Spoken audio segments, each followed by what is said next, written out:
The Noble Horse. How would you have loved to stroke the silky neck of so fair a creature as the beloved horse of Brahmadatta, king of Benares?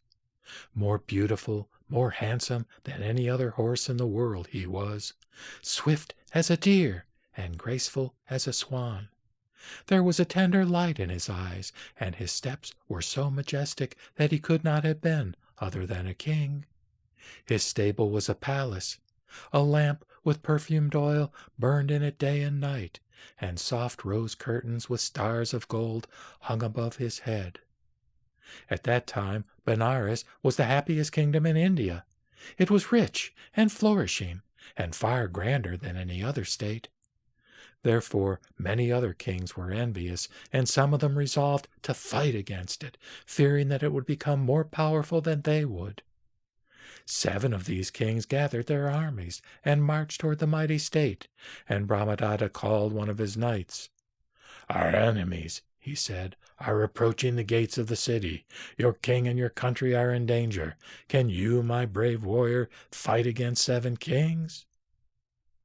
"Not only against 7 kings," the knight replied, "but against 100 kings, lord, if I may ride your horse, your noble one."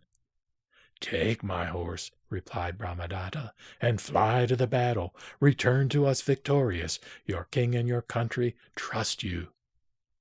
Thus the knight, mounted on the gallant horse, dashed to the battle, and as a storm passing over a field of wheat, he laid the first enemy low, captured the king, and brought him prisoner to Benares.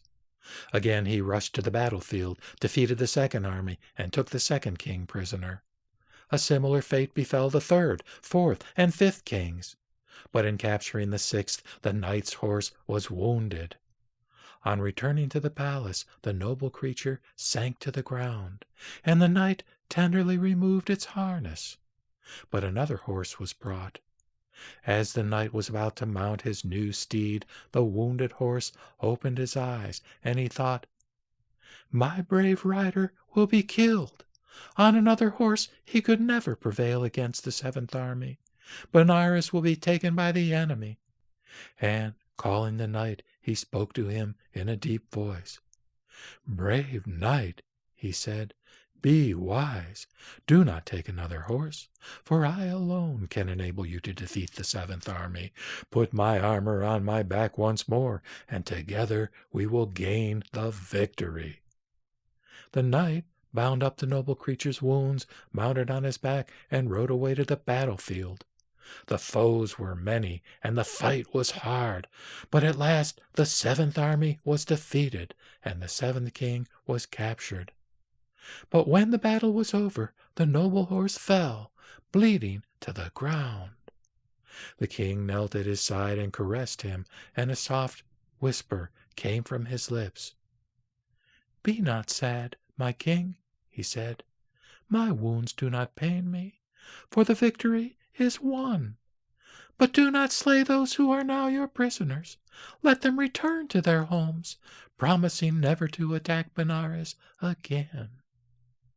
Then, having spoken these words, the Great One closed his eyes and died. But his memory lived long in the land, and Brahmadatta heeded his counsel. The 7 kings were released, and war never again broke out. The people of all the kingdoms loved each other, and they all lived happily ever after.